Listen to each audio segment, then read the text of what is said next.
Hola a todos. Hoy vamos a aprender a preguntar y decir la hora en español, que es una habilidad super útil para las conversaciones diarias. Vamos a estudiar el verbo ser, que es clave para decir la hora, como formar preguntas y vocabulario útil como hora, es, son, en punto, y pasadas.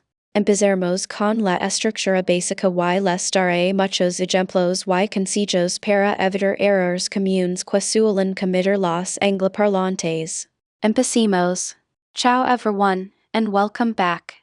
Let's quickly recap. We've learned Lavorare, means to work, dottore, is doctor, insegnante, is teacher, d'ufficio, means office, and quale grave. asks what is. Great job. Today, we'll be building on these basics so we can start forming simple sentences. Let's dive in. Io lavoro in un ufficio. Io lavoro in un ufficio. Il mio papà è grave dottore. Il mio papà è grave dottore. ¿Qué hora es? ¿Qué hora es? Emily acaba de preguntar. ¿Qué hora es? Quasi traduz como what time is it? Esta es la forma más común y natural de preguntar la hora en español. Noten el orden invertido de las palabras es una manera formal de estructurar la pregunta. Muchas veces, la gente usa la entonación para hacer preguntas, pero también es bueno conocer esta estructura formal. Recuerden, la clave es dominar el verbo ser, que veremos a continuación. Son las 2 en punto. Son las 2 en punto. James respondió con, Son las 2 en punto. que significa it's 2 o'clock sharp. Presten atención al uso de son. Usamos son para todas las horas excepto la una. En punto significa sharp o on the hour. Es importante entender que Es, se utiliza para la una y todas las demás horas utilizarán. son, Este es un área común de confusión para los angloparlantes. Si que refuimos es punto. es la una.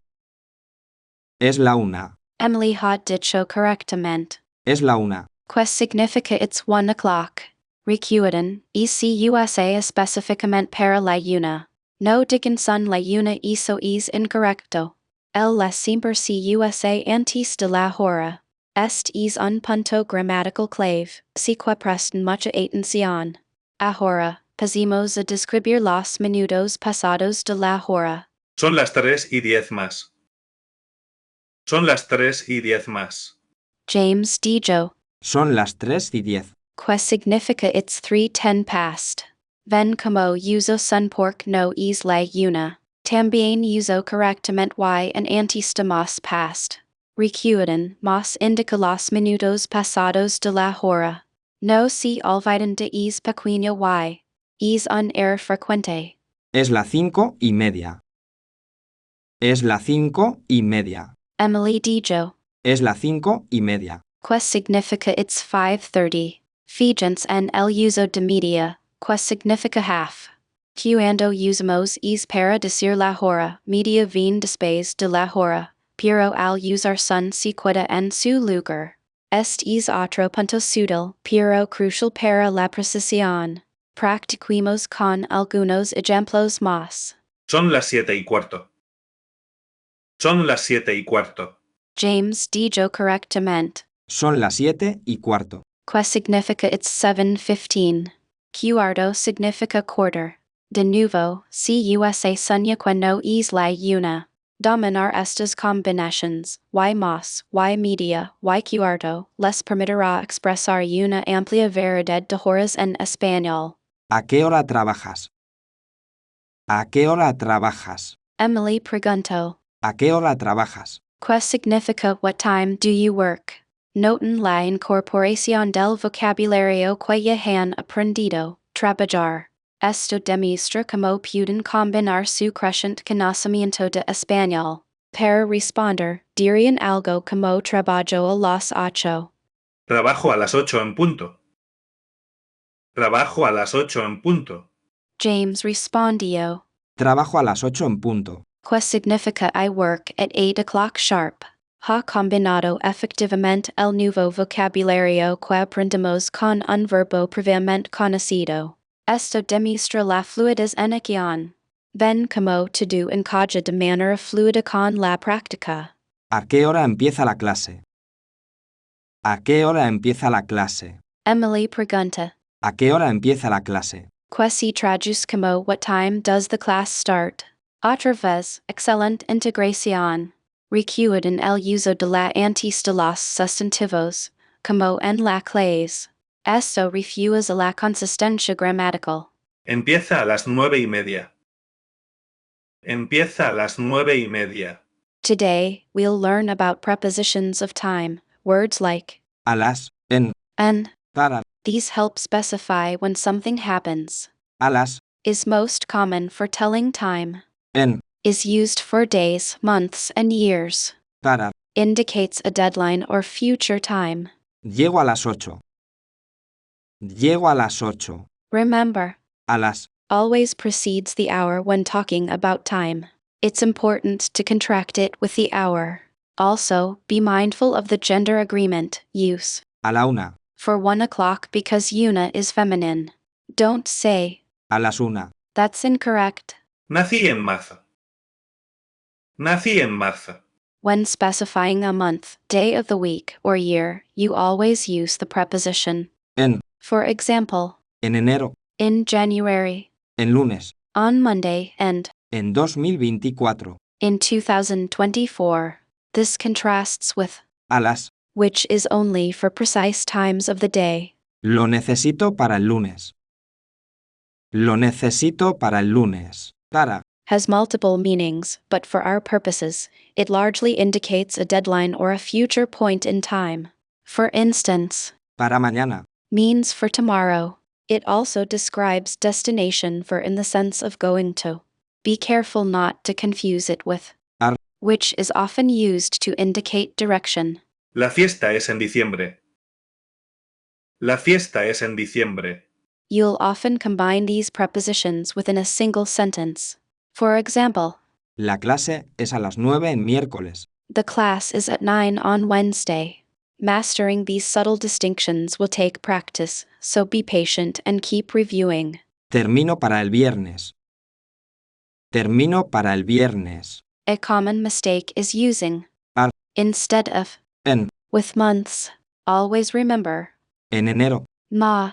A enero. Another error is confusing Para, and Ar. if you're unsure, think about whether you're referring to a deadline or a destination. El concierto es a las 7 en el parque. El concierto es a las 7 en el parque. Now let's look at some common expressions incorporating these prepositions. For example, a la larga. means in the long run and En un momento. means in a moment. Recognizing these phrases will significantly improve your comprehension. Lo hago para el sábado. Lo hago para el sábado. Today, we'll explore using the preposition En, to express future events. It's similar to at or on in English, but it also indicates a point in the future. Notice that it's used with specific dates, days, or months. For example, en enero. means in January. Remembering this distinction will help you understand and express future plans accurately. Nos vemos en julio. Nos vemos en julio. Excellent, Anna. Note the pronunciation of En julio. the J is pronounced like an H. A common mistake is confusing N with A. Remember, A is typically used with specific times, whereas N signifies a broader period or date in the future. Practice saying it slowly to build fluency. La fiesta es en septiembre. La fiesta es en septiembre. James respondió con Empieza a las 9:30. que significa it starts at 9:30. Recapitulando. Recuerden usar es para la una, son para todas las demás horas, y más para minutos pasados, media para media hora, y cuarto para un cuarto pasado. No se olviden del y antes de más. Un error común es olvidar y antes de más, o confundir es y son. También, hay que estar atentos al artículo la que precede las horas y sustantivos. La práctica es esencial, así que intenten preguntar a sus amigos y familiares la hora en español. Buena suerte. Para hacer un repaso rápido, hemos aprendido a preguntar que hora es, y cómo responder de manera correcta usando es y son, junto con en punto, más, media y cuarto. También hemos visto cómo integrar este conocimiento con vocabulario previamente aprendido. Siguen practicando, y en poco tiempo estarán diciendo la hora como nativos. Okay, everyone, fantastic work today. Let's do a quick recap with a few questions to make sure we've really got this down. First question, what does ¿Qué hora es? mean? The correct answer is, what time is it? It's a fundamental phrase for everyday conversations. Alright, moving on. Next question, when do you use Es, to tell time? It's only for 100. Remember, for all other hours, you'll use. son, It's a common point of confusion, so practice that. Last quiz question for today, what does en punto. mean? And the answer is sharp. So, Son las 2 en punto. means it's exactly 2 o'clock. Great job, everyone. Excellent. Now, for your homework, I want you to practice telling time. Find a partner and take turns asking each other the time. Start with. ¿Qué hora es? Also, write a short paragraph describing your daily routine, including the times you typically do different activities. You got this. Buena suerte. Prova a chiedere le ora a un amico usando le nuove parole. E poi dimmi che ora è grave. Prova a chiedere le ora a un amico usando le nuove parole. E poi dimmi che ora è grave.